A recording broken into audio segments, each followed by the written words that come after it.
verset ensemble dans le livre de la Genèse, au chapitre 50 et au verset 19. La Bible nous dit ces mots.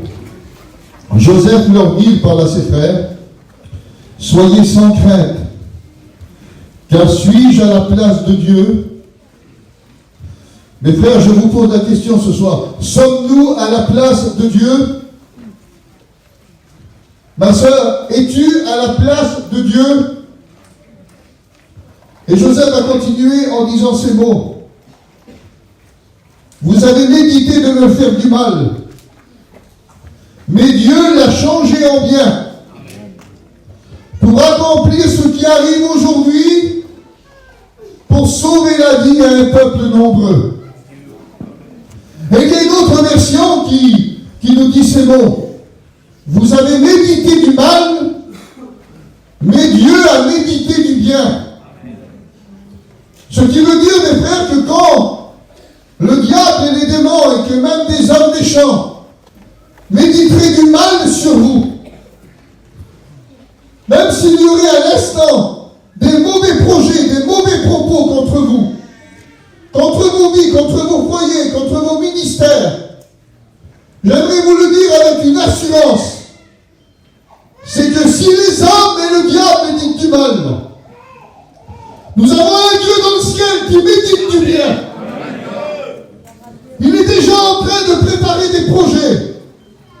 Car quand l'homme a été formé de la poussière de la terre, la Bible nous dit que l'homme a été formé.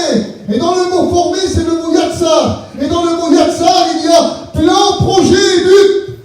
Ça veut dire que quand Dieu a pris de la poussière, il n'a pas pris simplement que de la poussière. Il a pris son plan, son projet et son but. Ça veut dire qu'en toi, il y a un plan, il y a un projet et un but. Quel que soit l'endroit où tu es, quelle que soit la vie que tu possèdes, il y a dans ton cœur un projet, un plan et un but que Dieu a déjà préparé. On va dire l'histoire d'un homme qui n'a pas été une histoire facile. Mais il y a parmi nous aussi des hommes et des femmes qui n'ont pas des vies faciles. Il y a même des hommes et des femmes qui ont passé par des drames et par des vies très très compliquées.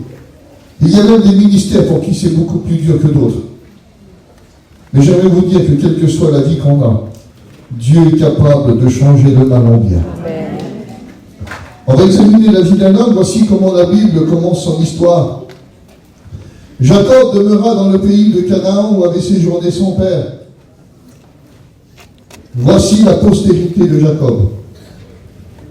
Normalement, quand on lit les Écritures et quand on dit ces mots, voici la postérité de Jacob, on aurait dû voir Ruben, Siméon, Lévi, Judas, Issachar, Dan, et on aurait dû voir les 12 fils de Jacob. Mais là, la Bible, c'est surprenant, elle nous dit ces mots, voici la postérité de Jacob, Joseph, âgé de 17 ans. Parce que quand on prend le mot postérité de Jacob, ce mot veut aussi dire le cours de l'histoire d'un homme. Parce qu'à partir de ce moment-là, la Bible va nous raconter l'histoire d'un homme qui va devenir le prolongement de la vie de son père. Ce jeune garçon de 17 ans, la Bible nous dit qu'il était aimé. Il était aimé de son père. Mais ce père-là était aimé de Dieu. Et quand Joseph était dans la présence de son père, la Bible nous dit qu'il était aimé de Jacob. Et j'aimerais te le dire ce soir, que tu es aimé de Dieu. Mes frères, nous avons un Dieu dans le ciel qui nous aime. Personne nous aime plus que Dieu. Notre vie est dans ses mains. La Bible nous dit que nous avons été engendrés par Dieu. Nous avons été engendrés dans la parole. Nous sommes aimés. Parfois, les épreuves de la vie voudraient nous faire croire qu'on n'est pas aimé de Dieu. Mais j'aimerais te le rappeler dans cette soirée, avec une assurance de Dieu. Tu es aimé. Ma sœur, tu es aimé. Il y a dans ton cœur tout l'amour de Dieu. La Bible dit que cet amour est déversé dans nos cœurs par le moyen du Saint-Esprit. Oui, tu es aimé. Mais la Bible dit que ce jeune garçon-là n'a pas une chance. Parce que déjà très très jeune, environ vers 12-13 ans, il va perdre sa mère. Il va perdre sa mère dans des circonstances particulières à la naissance de son petit frère. Et puis ce jeune garçon une tante qui s'appelait Léa. Normalement, il aurait dû grandir avec sa tante, on dit. C'était normal. Elle aurait dû prendre son petit neveu avec elle. Mais cette femme-là a grandi dans l'ombre de sa sœur. Et à travers les noms de ses fils, on voit que c'était une femme qui nourrissait de l'amertume contre sa sœur. Il y a eu un combat entre ces deux femmes-là. Parce que l'une était aimée et l'autre n'était pas aimée. Et quand Rachel est morte, la Bible nous dit cela, que Joseph a grandi avec les servantes. Il aurait dû grandir avec sa mère, avec sa tante. Parce qu'il a grandi avec les servantes et les fils des servantes. Il a grandi avec Gad et Azer et Dan et Nephtali. Il n'a pas grandi avec les fils de sa tante, avec ses cousins germains. Il a grandi avec la servante. Parce que cette femme-là a laissé ses fils grandir dans l'amertume qu'elle avait pour sa mère. Et la Bible nous dit que ces hommes-là, qu'on appelle Ruben, Siméon, Lévi, Judas, nourrissaient des mauvais propos contre leurs frères. Parce qu'ils avaient grandi dans la haine de leur mère. Vous savez, mes frères et mes sœurs, on n'a pas le droit de faire grandir nos enfants dans la haine. Il y a des enfants qui ont grandi dans la haine des parents. Il y a des enfants qui ont grandi dans les combats des parents. Il y a même eu des drames. Parce que des enfants ont grandi dans la haine des autres. Et ces hommes-là rapportaient des mauvais propos contre Joseph, alors que c'était leur frère. C'était leur frère. C'était leur demi-frère, mais c'était leur frère. Lui, il les appelait mes frères. Mais elle l'appelait le faiseur de songes. Il le détestait. La Bible dit que le mot mauvais propos, écoutez ce qu'il veut dire, ça signifie du mal. C'était désagréable. C'était des hommes désagréables, mes frères. Ils n'étaient pas agréables pour la vie de leurs frères. C'était des hommes méchants, des hommes déplaisants, des hommes qui amenaient de la tristesse, des hommes qui amenaient de la détresse, de la souffrance, de la calamité. Et la Bible nous dit que ce jeune garçon a grandi en compagnie de ce qui était désagréable. Il ne trouvait pas des frères. C'est terrible dans l'œuvre de Dieu quand on ne trouve pas de frères. Mais gloire soit rendue à Dieu, dans l'œuvre de Dieu, on a des frères. Que c'est beau un frère. Mais vous savez, on n'est pas frère parce qu'on le veut. On est frère parce qu'on a été engendré par le Père. On ne peut pas être frère si on n'est pas fils. On n'aura jamais le caractère ni le cœur du frère si on n'a pas le cœur du fils. Il faut avoir le cœur du Père pour être un frère. Il faut être aimé du Père. Il faut être proche du Père. Et puis ce jeune garçon-là était aimé de son père. Alors il regardait ces hommes-là, même s'ils avaient des mauvais propos, même s'ils avaient des choses cruelles dans leur bouche contre lui, il les voyait quand même comme ses frères. Et pourtant ça va aller beaucoup plus loin. Écoutez ce que ce mot veut dire aussi, la racine de ce mot-là. C'était des êtres cruels. C'était des êtres nuisibles. C'était des hommes qui le cassaient, qui le brisaient. Je vous pose une question. Il n'y a pas des gens autour de vous qui vous cassent et qui vous brisent? Il n'y a pas des gens qui vous font du mal autour de vous? Il n'y a pas des personnes qui vous nuisent, qui sont cruelles, qui vous font pleurer?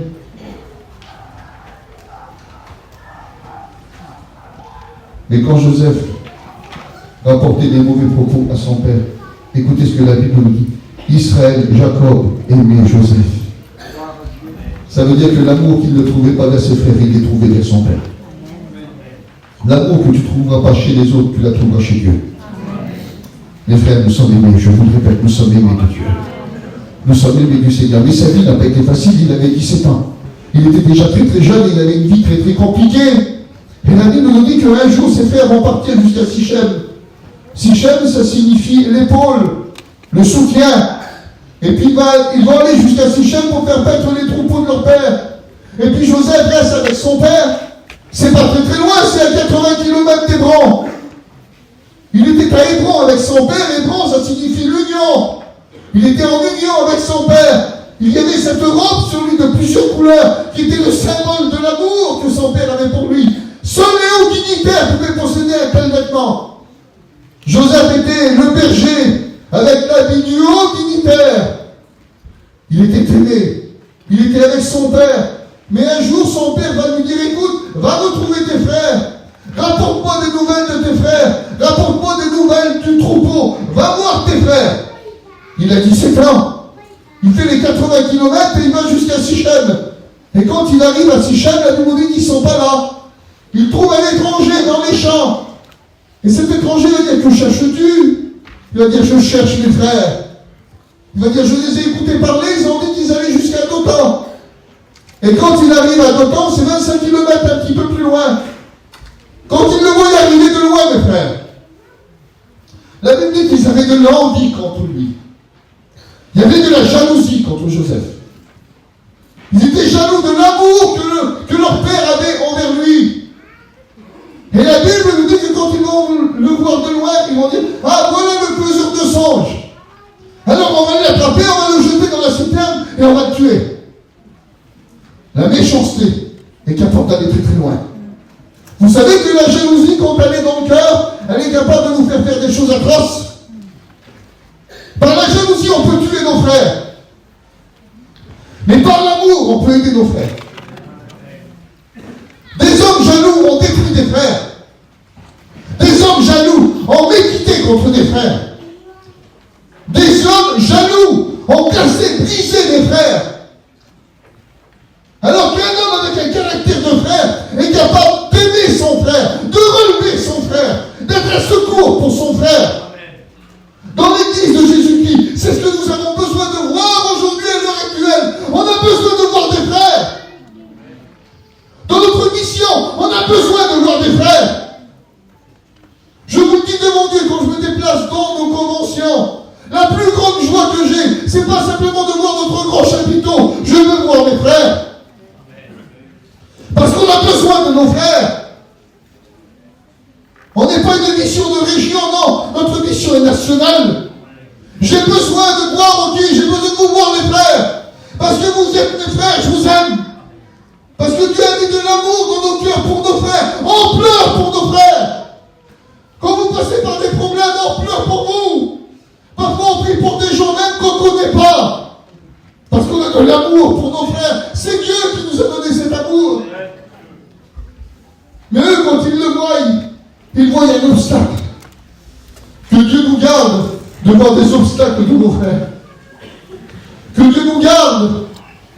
Si on voit des obstacles dans nos frères, c'est qu'on est plus spirituel. C'est qu'on est plus alimenté par Dieu. Il n'y a plus le Saint-Esprit. Ils vont le voir. Ils vont le prendre. Ils vont arracher son vêtement. C'est le vêtement qui les dérange. C'est l'amour. Il y a des vêtements qu'on porte qui dérangent les gens. Il y a des consécrations qui dérangent les gens. Il y a des vies de prière qui dérangent les gens. Il y a des ministères qui dérangent les gens. Mais si tu déranges les gens en étant spirituel, c'est pas grave, tu ne déranges pas Dieu. Joseph n'était pas pluriel, il était singulier. Joseph, c'était pas une masse, c'était un homme à part. Un ministère, un homme de Dieu, une femme de Dieu, c'est mis à part. Tu les reconnais de loin. Ils se distinguent. Distingue-toi. Mon frère, ma soeur, distingue-toi. Qu'on te distingue par ta vie. Il était distingué, mon frère. Joseph n'était pas n'importe qui. C'était l'homme aimé. Et là, il se retrouve dans un puits. Il a 17 ans, ses frères sont au-dessus, ils sont en train de manger. Et là, la Bible nous dit, écoutez ce qui va se passer. Il va crier. Il va commencer à crier. Et écoutez ce qu'il va leur dire. Je passe très très vite. Ils vont le dépouiller, ils vont le jeter dans cette citerne. Et la Bible nous dit que ses frères vont dire ensuite après, nous avons été coupables envers notre frère, car nous avons vu l'angoisse de son âme quand il nous demandait grâce. Les frères, il leur a demandé grâce. Il avait 17 ans, la peur qu'il avait. Mes frères, je vous demande grâce. De grâce, faites pas ça. Je suis votre frère, j'ai 17 ans, je suis plus jeune. Je vous en supplie, faites pas ça. Il a demandé grâce. Il dit, on a vu l'angoisse de son âme quand il nous demandait grâce. Le mot angoisse, c'est on a vu sa détresse, on a vu son malheur. Après, il dit qu'il les a suppliés, il leur a demandé pitié, il les a implorés, il a fait appel à leur compassion. Et il pleurait. Et il y en a un plus gentil que les autres. Plus gentil que les autres. Il a dit, on va le sortir du prix, puis on va le vendre à des Israélites. Gentil, hein? Si t'es le plus gentil des méchants, t'es pas gentil. Il y en a parfois qui semblent gentils, mais c'est pas gentil, les frères. Si on n'aime pas avec le cœur du Dieu, entièrement, on n'est pas gentil. Il faut aimer comme Dieu aime. Vous savez, cet amour qui dit, écoute, je te pardonne, mais viens plus vers moi, hein. C'est pas gentil. C'est pas de l'amour, c'est pas du pardon, ça. Parce que c'est pas entier. Tout ce qui n'est pas entier, Dieu n'aime pas. Quand tu fais quelque chose, il faut que ce soit entier. Et puis là, ils vont sortir du puits. On va lui mettre une corde autour du cou, les frères. Et puis on le vend comme un esclave. Il a 17 ans. Il était dans la maison de son père il y a quelques temps. Il est à 100 km de son père. Il est en train de crier grâce. Il est en train de crier pitié. Il est en train de crier miséricorde. Faites pas ça. Les frères, on lui met une corde autour du cou. Et puis on commence à l'emmener comme un esclave dans un pays qu'il ne connaît pas. Il écoute des gens en train de parler, il ne connaît pas la langue. Il y a des gens qui sont autour de lui. Il a peur. C'est un petit garçon. Il n'a que 17 ans. On va prendre son vêtement, on le trempe dans du sang. Et on fait croire à son père qu'il est mort. Qu'il s'est fait tuer par une bête sauvage. Son père est en train de pleurer là-bas. Il dit, mon fils qu'il est mort. Il dit, mes cheveux blancs vont descendre lentement dans le séjour des morts. Maintenant je vais être en deuil. Mes frères, la vie a été bouleversée là. Il avait 17 ans, il était vers son père, il était aimé. Et d'un seul coup, il a une corde autour du cou et on l'emmène dans un pays qu'il ne connaît pas. Il ne sait pas ce qui va arriver. Mais la Bible nous dit une chose. Et j'aimerais te le dire aussi à toi ce soir. Il a une corde autour du cou, on l'emmène dans un pays qu'il ne connaît pas. Mais Dieu est avec lui. Mes frères, Dieu est avec lui. Il se croyait certainement tout seul. Oui, mais Dieu est parti avec lui, Dieu est là. Et un peu plus tard, mes frères, on le revoit en Égypte avec un collier d'or autour du cou. Là, il est tiré par une corde, comme un esclave. Et un peu plus tard, avec un collier d'or. Tu refuses la corde aujourd'hui. Demain, tu n'auras pas le collier d'or. Parce que c'est la corde, souvent les épreuves, qui nous mènera jusqu'au collier d'or. Ne refusons pas notre vie aujourd'hui. Même dans ta vie d'aujourd'hui, là, bénis Dieu. Dans ta vie d'aujourd'hui, là, même si elle te fait pleurer, va jusqu'au bout du plan. Dieu a un plan pour toi. Il est en train d'être emmené en Égypte. Il vient sur un marché aux esclaves, un homme qu'on appelle Potiphar, il l'achète. Il est dans la maison de cet homme. Écoutez ce qui va se passer. Il a 17 ans. Et tout ce qu'il touche, c'est béni. Les frères, tout ce que sa main touche, tout ce que sa main prend, c'est béni. Ça se multiplie. Dieu est avec lui.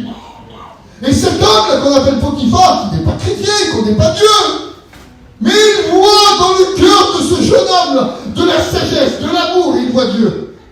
Il va prendre toute sa maison et il remet tout entre ses mains parce qu'il reconnaît que Dieu travaille avec lui. Les frères, même si les hommes parfois nous rejettent, si nous avons l'approbation de Dieu, alors rien ne pourra nous anéantir. Mais il nous faut l'approbation de Dieu. Il faut que Dieu travaille avec nous. Il faut que Dieu travaille avec nos mains. Il faut que Dieu travaille avec notre cœur. Il faut que Dieu nous envoie. Vous savez que Dieu nous envoie. C'est pas simplement à nous d'aller. Quand Dieu m'a appelé au ministère, Dieu m'a dit quelque chose, Cruz, c'est pas toi qui vas, c'est moi qui t'envoie. Mais frère, c'est pas nous qui va. C'est Dieu qui nous envoie. Et ce jour-là, il est dans la maison de cet homme-là, et tout ce qu'il va toucher, que ce soit dans ses champs ou dans sa maison, les frères, c'est béni. Tout ce que Joseph touche, c'est béni. Tout ce qu'il prend dans ses mains, c'est béni. Ça se multiplie. Le champ, il met de la semence, il récolte encore plus. Tout ce qu'il touche en argent ou en or, ça se multiplie. Cet homme Joseph est dans sa maison, qu'on enrichit les maisons, les frères, mais de richesses spirituelles, des richesses qui viennent du ciel, des richesses qui viennent de Dieu. Parce que ce jeune garçon est très très jeune, on ne sait pas combien de temps il est resté dans cette maison-là. Mais la Bible dit que quand on le regardait, écoutez ce que la Bible nous dit, quand on le regardait, il était beau. Joseph était beau. Quand tu regardais Joseph, il était beau. Il avait une bonté de Dieu. Il y avait une onction sur sa vie. Il était beau. Mon frère, j'aimerais te le dire, reste beau. Reste beau pour Dieu. Garde tes valeurs. Garde tes traits que Dieu t'a donnés. Parce que tu es beau aux yeux de Dieu. Mes frères, nous sommes beaux aux yeux de Dieu parce que c'est l'onction qui fait la différence. Il faut que l'onction de Dieu soit sur notre vie. Il faut que Dieu réside en nous. Et quand on le regardait, les frères, il était beau. Joseph était beau, il avait de la valeur. Alors il y a Madame Potiphar qui le regardait et elle a voulu s'attaquer à cette valeur. Elle a voulu anéantir cette valeur. Elle a voulu détruire cette valeur. Car où il y a bénédiction, le diable peut maudire. Et la Bible nous dit qu'elle va s'approcher de lui et elle va essayer de le corrompre. Elle va essayer de le soustraire à la volonté de Dieu. Elle va essayer de le détruire. Elle va essayer de le casser comme ses frères l'ont cassé, comme ses frères l'ont brisé. Elle va encore essayer. Mais la Bible dit qu'il a résisté, qu'il a résisté, qu'il a résisté. Mon frère, résistez. Résistez. On a le droit de résister. Devant les épreuves de la vie, devant le diable qui essaie de corrompre, devant le diable qui essaie de détruire notre vocation, devant le diable qui essaie de détruire nos foyers, nous devons résister. Nous devons résister parce qu'on en a la capacité. On en a la capacité parce que notre capacité ne vient pas de nous, elle vient de Dieu. Mais frère, ce jour-là, il a pris. Son vêtement est resté dans les mains de la femme. Oui, mais son cœur est resté dans les mains de Dieu. Son cœur est resté dans les mains du Seigneur. Que nos cœurs restent dans ses mains. Ne pas faillir. Ne pas dire oui. Parce qu'on peut dire non, les frères. On peut dire non, Dieu. On peut dire non. Je vous dis devant Dieu, on peut dire non. Celui qui veut rester fidèle, reste fidèle. Amen. Celui qui veut se maintenir dans la sainteté de Dieu, se maintient dans la sainteté de Dieu. Les frères, Dieu nous donnera la capacité. Dieu nous donnera tous les moyens pour s'en sortir. Et ce jour-là, il s'est enfui. Oui, mais quand il s'est enfui, les mauvais témoignages vont arriver. T'as vu cette âme qui t'a mis cette épreuve de notre maison? C'est pour notre malheur. Il a essayé de faire quelque chose d'infâme. Alors maintenant, jette-le en prison, tue-le. Et puis Potiphar va le prendre et il le jette en prison. On pourrait croire que c'est un mauvais conte de fées, l'histoire de cet homme. Il n'a pas de chance. Il est jeté dans une prison. Il est arrivé dans la prison, les frères. Il trouve grâce aux yeux de celui qui dirige la prison. Dieu change le mal en bien. Vous comprenez ça? Vous comprenez que Dieu change le mal en bien? Et la Bible nous dit que dans la prison, c'est lui qui dirige tout. C'est lui le patron. Il dirige toute la prison. On remet tout entre ses mains parce que ses mains sont bénies. Écoutez ce que la Bible dit. L'Éternel fut avec lui. L'Éternel fut avec lui dans la maison de Potiphar. Et maintenant, l'Éternel fut avec Joseph. Il étendit sur lui sa bonté. Pas de couverture dans les prisons d'Égypte. Des prisons atroces. Des prisons avec beaucoup de mal, pas de confort. Mais la Bible nous dit qu'il étendit sur lui sa bonté. Mon frère, ma soeur, tu sais que la bonté de Dieu s'étend sur toi? Tu sais que la bonté de Dieu, mon frère, elle est sur toi? La bonté de Dieu. La Bible nous dit que sa colère dure un instant, mais sa grâce, sa bonté, son amour, elle dure toute la vie. Ça veut dire qu'elle n'a pas de fin, elle est constamment là. Et la Bible dit qu'il étendit sur lui sa bonté, il le mit en faveur. L'Éternel donna de la réussite dans tout ce qu'il faisait. Dans tout ce qu'il faisait, les frères, il y avait de la réussite. Où on voulait le rabaisser, où on voulait le maudire, où on voulait le casser, le briser, Dieu le relevait. La Bible dit qu'il prend le pauvre et l'indigent qui est assis dans le fumier et il le fait asseoir avec les grands.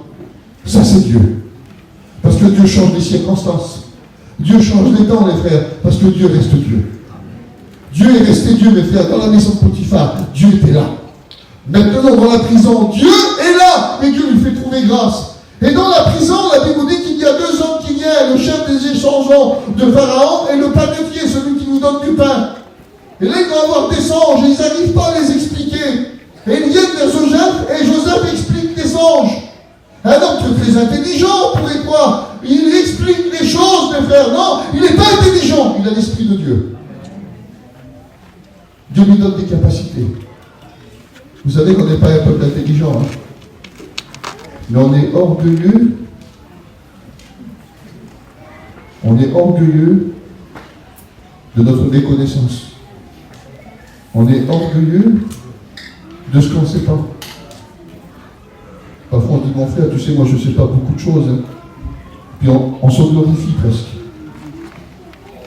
Mes frères, vous savez, un homme comme l'apôtre Paul disait, je ne suis peut-être pas un brillant orateur, mais je sais au moins de quoi je parle. On doit savoir de quoi on parle. On doit savoir de qui on parle.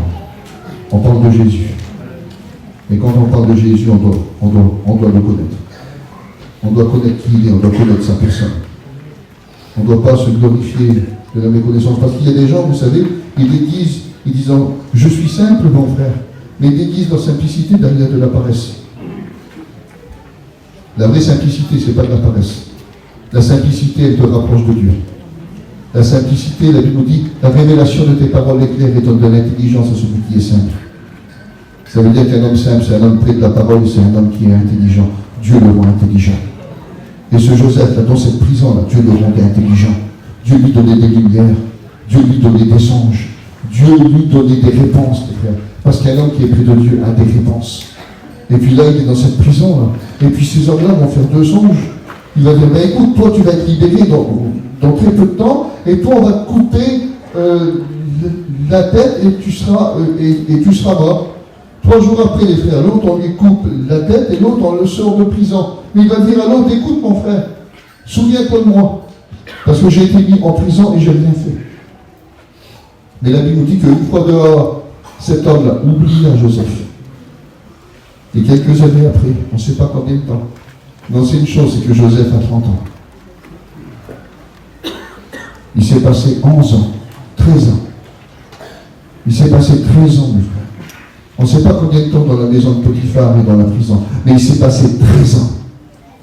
13 ans de souffrance, 13 ans de misère, 13 ans de faux témoignages, 13 ans où on le traîne dans la boue. La Bible nous dit que sa barbe a grandi. Il a les vêtements d'un prisonnier sur lui. Mais là, d'un seul coup, Pharaon fait un songe là-bas. Et il n'arrive pas à l'expliquer. Il voit des vaches grasses, il voit des vaches maigres. Et il ne sait pas l'expliquer. Il ne sait pas l'expliquer, Bruno. Il ne sait pas. Il fait appeler tout le monde. Personne ne sait l'expliquer. Et cet homme qui est devant Pharaon se souvient de Joseph. Il dit, mon roi, je vais te rappeler ma faute. Mais un jour, tu m'as jeté en prison. J'ai fait un songe.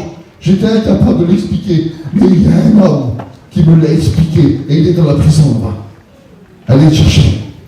Faites-le sortir. Vous savez que Dieu change de mal en bien. Vous savez que Dieu change les circonstances. Et là, on le prend. On le rase. On lui change de vêtements. Et on le ramène devant le Pharaon. Le plus grand homme du monde à cette époque-là. Et quand on le ramène devant le grand Pharaon, on dit, Joseph, c'est toi? Est-ce qu'il est vrai que tu expliques des songes? Et il va dire quelque chose, mes frères, et c'est merveilleux, qu'est-ce qu'il va dire? C'est pas moi, c'est Dieu. C'est cet évangile-là qu'on a besoin aujourd'hui. Mes frères, c'est pas nous, c'est Dieu. J'ai l'habitude de le dire, mais un évangile qui marche, c'est pas toi, c'est Dieu. Il y a des conversions, c'est pas toi, c'est Dieu. Il y a des églises qui se remplissent, c'est pas toi, c'est Dieu. Il y a des guérisons, c'est pas toi, c'est Dieu. Ça appartient à Dieu. Il y a des révélations, il y a de la connaissance, il y a de la sagesse qui se manifeste, frère. Il y a des discernements, il y a des dons de foi, des dons de guérison, des dons de miracles. C'est pas à nous, c'est à Dieu. C'est pas moi, c'est Dieu. Quelle humilité, les frères, c'est pas moi, c'est Dieu. J'aimerais vous le dire ce soir, c'est pas nous. Les frères, c'est pas nous. On a une belle mission, mais c'est pas nous. Il y a des missionnaires qui vont aux quatre coins du monde, gloire soit rendue à Dieu. On loue le travail de nos anciens, mais c'est pas nous, c'est Dieu. C'est Dieu, les frères, c'est Dieu. Et c'est ce que Joseph est en train de dire, c'est Dieu. Et il lui explique son songe. Et quand il lui explique son songe, il va dire, ben écoute, c'est tout simple. Les 7 vaches maigres que tu as vues, les 7 vaches grasses, c'est 7 années d'abondance. Et les 7 maigres, c'est 7 années de famine. Alors écoute, prépare un homme. Durant l'abondance, il mettra de côté du blé, et dans les années de famine, tu auras du pain pour toi, pour ton peuple. Et quand on l'écoute, chouchou, on l'écoute. Il dit, ben tu sais, je vais trouver un homme plus intelligent que toi. Il dit, écoute, je vais te mettre premier ministre d'Égypte. Dieu change de mal en bien. Vous comprenez ça? Les frères, il y en a du temps qui s'est fait, hein? Il y a 13 ans. Il y a 13 ans de misère. Et d'un seul coup, on lui enlève ses vêtements. On lui met une robe toute blanche. On lui prend l'anneau du roi, on lui met un sans doigt. On lui met un collier d'or autour de son cou. Il a un char derrière le pharaon. Quand il passe en Égypte, on se prosterne devant lui. On se prosterne devant Joseph. Et la Bible nous dit qu'il va devenir le deuxième homme le plus important de la plus grande dynastie de l'époque, du plus grand royaume du monde. Ça devient le numéro 2 d'Égypte. Les frères, Dieu change véritablement le mal en bien. Parce que la vie des hommes est devant lui. C'est lui qui la dirige. Si Dieu veut que tu vas jusqu'au bout du plan, tu iras jusqu'au bout du plan, tu iras jusqu'au bout du projet. Même si parfois les frères, ils vont aller dans la maison de Potiphar, même si parfois il y a des mauvais témoignages, même si parfois il y a des prisons spirituelles, le collier d'or déjà de loin. Tu iras jusqu'au bout du projet que Dieu a pour toi, parce que Dieu l'a prévu comme ça. Et puis on va le marier. Un peu de bonheur. Frères et sœurs, un peu de bonheur, ça y est. Un peu de bonheur pour Joseph. On va le marier, on prend une femme, une Égyptienne. Et on le marie à cette Égyptienne. Son beau-père, c'est le pasteur de Héliopolis. C'est une ville de païens. C'est un grand pasteur, c'est un grand prêtre. On adore des faux dieux dans cette ville-là. On adore Képri le matin. On adore le dieu Ra quand le soleil est à son zénith. On adore Atum le soir. C'est les principales divinités. Il y a des chapelles, il y a des temples de partout. C'est une ville païenne. On adore des faux dieux. Sa femme est la fille du plus grand pasteur de cette ville. Ses vêtements ont changé. Il y a un collier d'or autour du cou. Il a l'anneau du roi à son doigt. Il est marié chez une païenne. Son beau-père, c'est un païen. Il y a des chapelles partout autour de lui. Il y a des faux temples. Il y a des faux dieux. On adore des faux dieux, des fausses divinités. Joseph, change. T'as le droit de changer. T'es à 400 km de ton père là-bas. Hébron, c'est loin. Et il va avoir un fils. Un fils qu'il aurait dû l'appeler, mes frères, un nom égyptien. Il aurait dû l'appeler Thèbes, Osiris, Képri, Atum ou Ra, mes frères, un dieu d'Égypte. Maintenant, t'es marié là-bas. Oublie ton identité. Joseph, oublie qui tu es. Joseph, on l'appelle comment le petit? On va l'appeler Képri, Atum.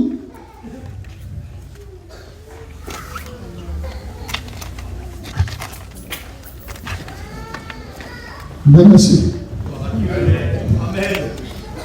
Pourquoi Manassé? Je ne suis pas un Égyptien. Je ne suis pas un Égyptien.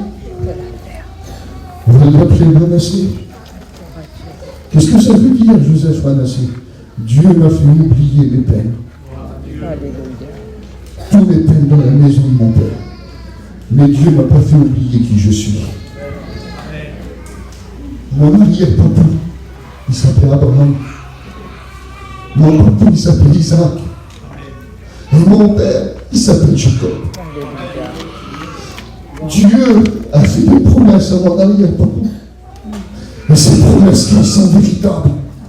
Ces promesses-là sont venues d'un Dieu vivant. Et je suis issu de mes pères.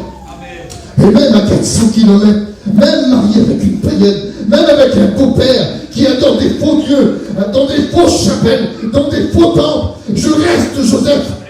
Je garde mon cœur, je garde mon héritage, parce que mon arrière-papou c'est Abraham, mon papou c'est Isaac, mon père c'est Jacob, et le Dieu du ciel nous a fait des promesses. Je resterai l'homme que je suis. Dieu m'a fait oublier mes peines, mais pas mon héritage.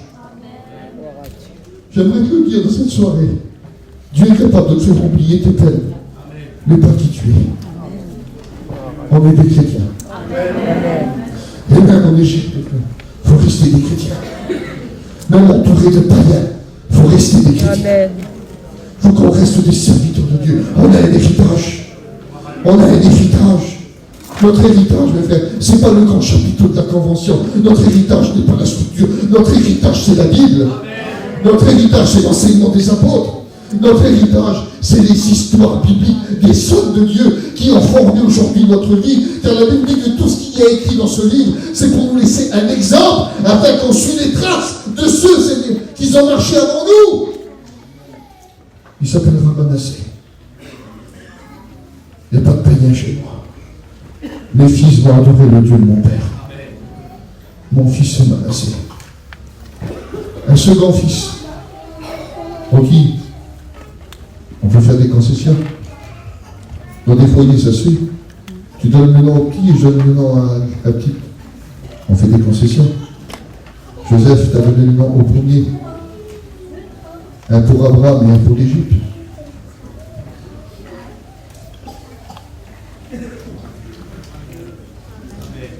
Pas de concession en Dieu. Amen. Pas de partage en Dieu. Tu n'as pas le droit de partager. Ephraim, c'est pas un Égyptien, mon fils. Son arrière-papou, c'est Abraham. Il s'appelle Ephraim. Qu'est-ce que ça veut dire? Dieu m'a rendu fécond dans le pays de mon affection. J'ai produit. Même dans ma misère, j'ai produit. Même dans la misère, même dans les faux témoignages, même dans la prison, j'ai produit. Vous savez comment on l'a nommé en Égypte? On ne l'appelait pas Joseph. On l'appelait Tsana Pardéa, qui voulait dire le vivant qui produit. La provision du pays. On l'appelait provision du pays. Le vivant qui produit quelque chose. Mes frères, j'aimerais vous dire, même dans vos prisons, produisez. Que Ephraim soit engendré en vous. On doit produire, continuer de produire. Et puis Joseph était cet homme, on n'a pas de concession, les frères, pas de partage. On n'a pas le droit de se partager. On n'a pas le droit d'être un peu pour le monde et un peu pour Dieu. C'est tout pour Dieu. C'est tout pour Dieu. Joseph était béni, les frères. Ses mains étaient bénies parce que son cœur était tout pour Dieu. Et puis un jour, 7 ans d'abondance vont passer. Il a 37 ans. On ne sait pas à quelle année de la famille ses frères sont arrivés, mais on va dire à la première année, les frères. Donc il a environ 38 ans maintenant. De 17 ans à 38 ans, ça fait combien de temps, les frères? 21 ans qui sont passés. Et la Bible nous dit que Jacob, là-bas, il y a une grande famine dans tout le pays. Et il va dire, allez en Égypte là-bas. Parce que j'ai écouté dire qu'en Égypte, il y avait du pain. Si Jacob aurait su à ce moment-là que c'était son fils le boulanger, alors qu'il le prend mort, mais c'est lui qui nous a préparé le pain.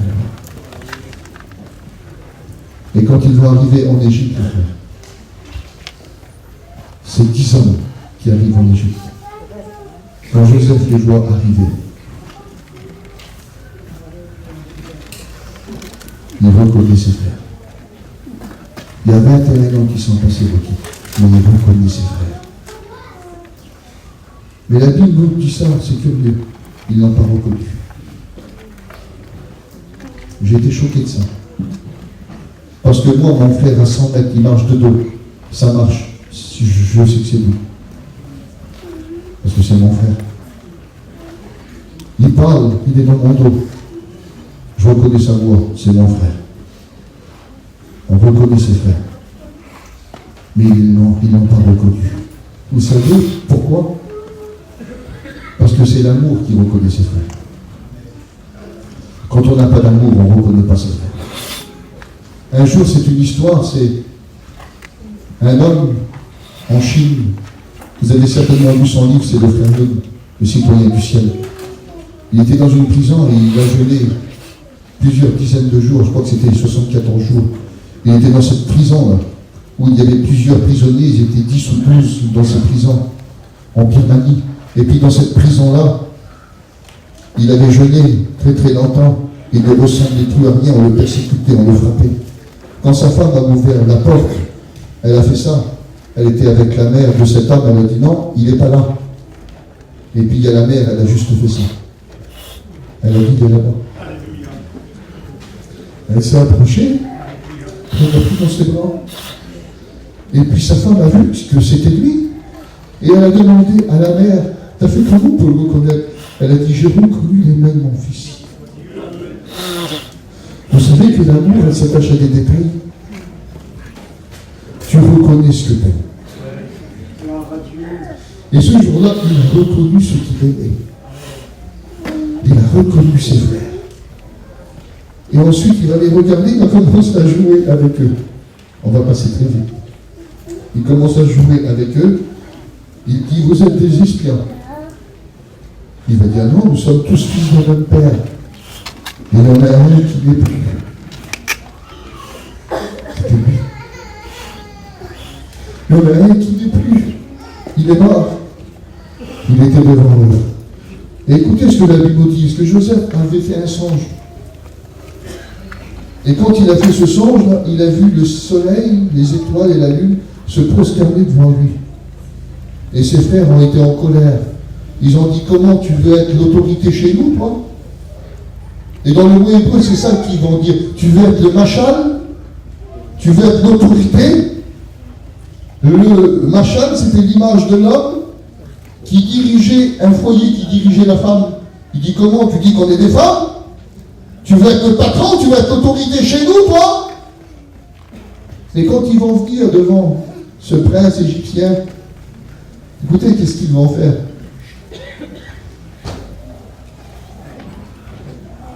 Ils vont se prosterner. La prophétie s'accomplissait. Dieu change de mal en bien. Si Dieu veut faire plier les genoux à quelqu'un, de gré ou de force, il le fera.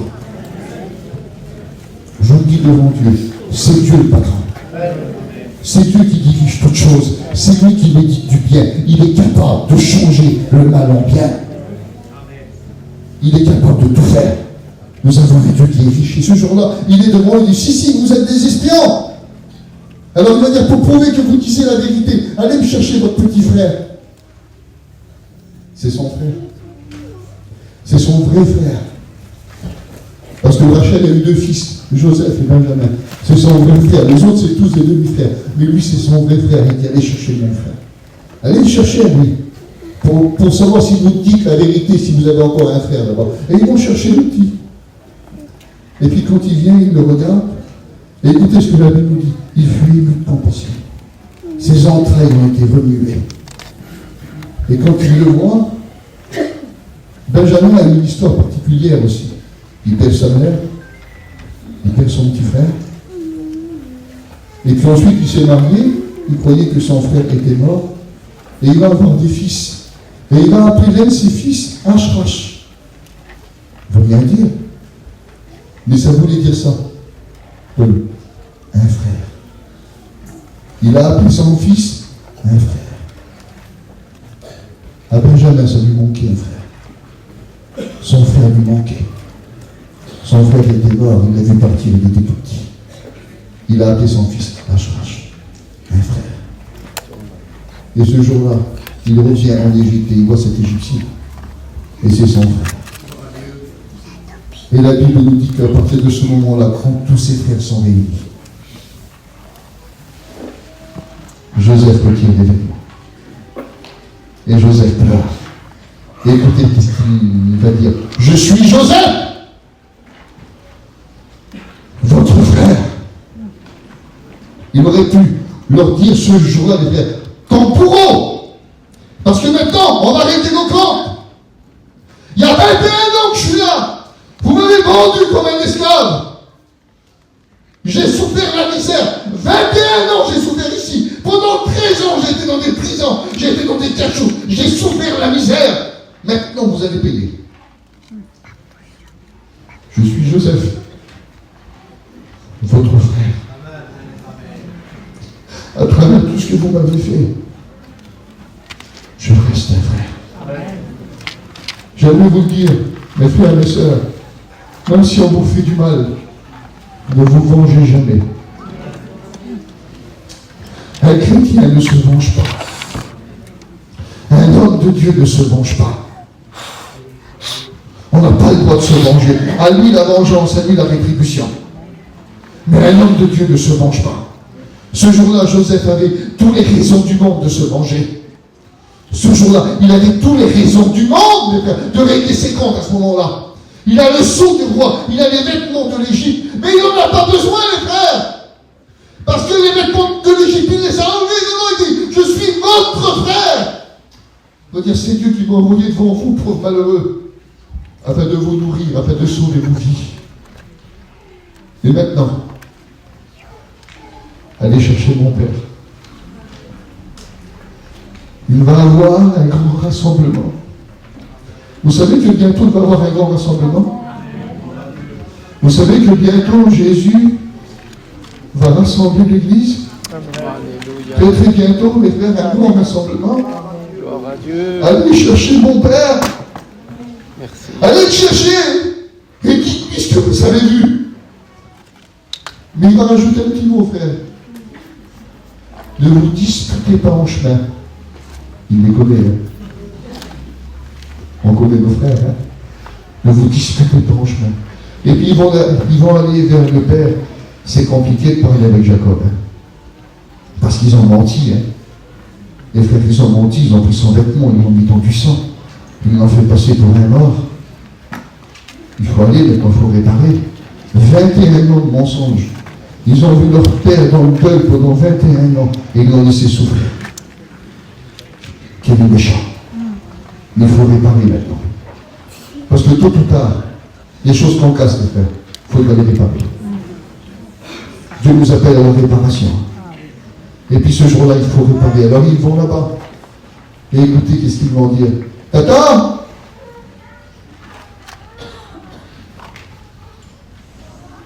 Joseph, ton fils, il vit encore.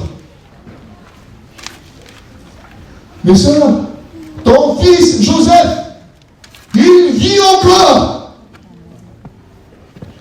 Et j'aimerais te le dire ce soir, tu peux être semblable à cet homme, avec une vie, un foyer, un ministère, où tu es passé par des faux témoignages, où tu es passé par des problèmes, où tu es passé par des prisons spirituelles, mais j'aimerais te le dire avec assurance, tu vis encore. Tu es toujours vivant. À travers tout ce que tu as passé, à travers toutes tes misères, à travers tes deuils, à travers ta souffrance, à travers ta dépression, tu vis encore. Ton épaule voudrait te faire croire que tu vas mourir dans le cachot, que tu vas mourir dans les chaînes, mais Dieu te dit ce soir, tu vis encore. Ma soeur, tu vis encore. Mon frère, tu vis encore. Joseph, il est vivant. Joseph est vivant. Il est vivant. Mais le cœur de Jacob est resté froid. Vous avez écouté des menteurs, vous? Il n'écoute pas des menteurs. Hein. Son cœur est resté froid. Mais il a vu dehors quand même les chars de l'Égypte. Il a vu tout ce qui était là. Alors il s'est levé et il a dit, emmenez-moi mon fils. Mais il n'y croyait pas. Et dans la nuit, il se couche pendant le chemin. Et puis Dieu lui parle. Jacob, c'est moi ton Dieu. N'aie pas peur de descendre en Égypte, parce que je viens avec toi. Bon, je viens avec toi. Je descends avec toi. Et Dieu aurait pu lui dire, et ton fils, il vit encore. Il aurait pu plus simplement lui dire, ton fils est toujours vivant. Mais Dieu va mettre un charme. Dieu va donner une parole qui m'a transpercé, qui m'a béni. Parce que quand Dieu parle, mes frères, c'est beau. Quand Dieu parle, c'est beau, mes frères. Quand Dieu utilise nos mots, c'est beau. Dieu nous transperce. Il va dire, et ton fils Joseph te fermera les yeux.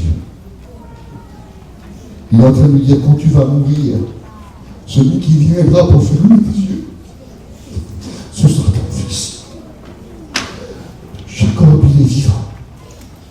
Et j'ai été avec lui. Tous les jours que toi, tu n'étais pas là. Quand il fallait le consoler, quand il fallait le bénir, quand il fallait l'accompagner, quand il fallait soutenir sa mère, quand il fallait suivre ses mains, quand il fallait consoler son cœur. Jacob, j'ai été là. Je t'ai remplacé pendant 21 ans, mais aujourd'hui, tu vas retrouver ton fils. Je t'ai remplacé, mais tu vas retrouver ton fils. Ça fait 17 ans que j'ai perdu un père. Il avait 54 ans. Mais depuis 17 ans, j'ai un père dans le ciel qui a remplacé mon père. J'ai un père qui m'aime. J'ai un père qui me console. Il me donne des conseils.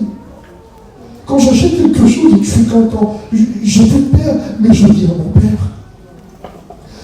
Et je suis content, je dis Seigneur, merci pour l'auto que tu m'as donné. Merci pour le camion, Seigneur. Regarde comment il roule bien. Je ne peux pas faire montrer à un père, mais j'ai un père dans le ciel. Je lui fais montrer des affaires.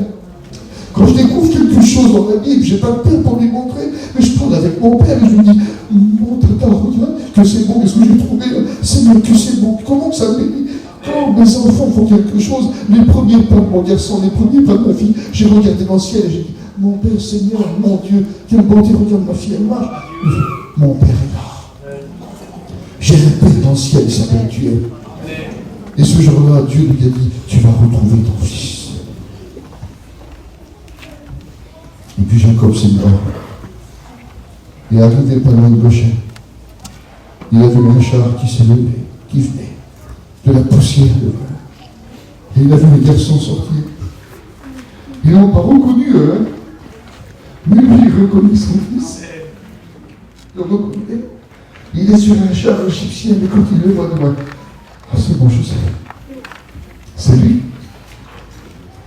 Aussi bien donné à la voix d'un archange, au son de la trompette de Dieu. Les morts en Christ ressusciteront premièrement. Et nous, les vivants, qui seront restés, nous partirons ensemble. Il y aura une rencontre avant de rencontrer Jésus. On va les rencontrer. Et là, il y a une rencontre. Il le voit de loin. C'est bon, Joseph. Il court. Il le prend, la Bible dit qu'il se jette sur son cou et il tombe par terre. Et puis là, il dit, mon fils, j'espérais plus te revoir. J'espérais plus revoir ton visage. Mais maintenant, je peux mourir. Maintenant, je peux mourir, je t'ai vu. Je t'ai revu, Joseph. C'est toi. Oui, mon père. On ne se quittera plus maintenant. Un jour, on ne se quittera plus jamais. Il n'y aura plus de deuil. Il n'y aura plus de larmes. Il va les essuyer. Et nous serons pour toujours avec le Seigneur. Il a revu son père. Et son père dit, c'est qui ça? C'est Manassé. C'est Ephraïm. C'est mon garçon. Écoute, Joseph, je t'enlève les 12 tribus. Et je les prends pour moi. Ce sera mes fils. Si Dieu t'a accompagné, si Dieu t'a élevé, maintenant, je prends tes fils pour moi. Mes frères, Dieu est en train de changer le mal en bien. Dieu a changé le mal en bien dans la vie de cet homme. Et écoutez, son père va prophétiser sur lui. Son père va le bénir. Écoutez ce qu'il va dire. Il va être dur avec certains des frères. Mais quand Jacob bénit son fils, il dit à Joseph, tu es le rejeton d'un arbre fertile. Les branches s'élèvent au-dessus de la muraille. Ils l'ont provoqué. Ils ont lancé des traits. Les archers l'ont poursuivi de leur haine. Mais son arc est demeuré ferme. On l'a poursuivi de haine, mes frères. Mais son arc est demeuré ferme. Et ses mains ont été fortifiées par les mains du puissant de Jacob. Il est ainsi devenu le berger, le rocher d'Israël. Il est devenu le berger, le rocher d'Israël. C'est l'œuvre du Dieu ton Père qui t'aidera. C'est l'œuvre du Tout-Puissant qui te bénira. Des bénédictions des cieux d'en haut, des bénédictions des eaux d'en bas, des bénédictions des mamelles du sein maternel. Les bénédictions de ton Père s'élèvent au-dessus des bénédictions de mes pères, jusqu'à la cime des antiques collines. Qu'elle soit sur la tête de Joseph, sur le sommet de la tête du prince de ses frères. Amen. Mes frères, amen. On est en train de bénir un vivant. Un vivant qu'on a cru être mort. Mais Dieu change les circonstances. Dieu change les moments bien. Mes frères, on a un grand Dieu. On a un grand Dieu. On a cru en faire un prisonnier. On a cru en faire un homme de rien, un vaurien, qui avait abusé d'une femme. On a cru en faire un prisonnier, on a cru en faire un Égyptien. Mais Dieu en a fait un prince. Le prince de tes frères, le berger, le rocher d'Israël. Joseph, c'est toi. C'est la main du puissant de Jacob qui t'a fortifié, qui t'a béni, qui t'a accompagné. Et on va terminer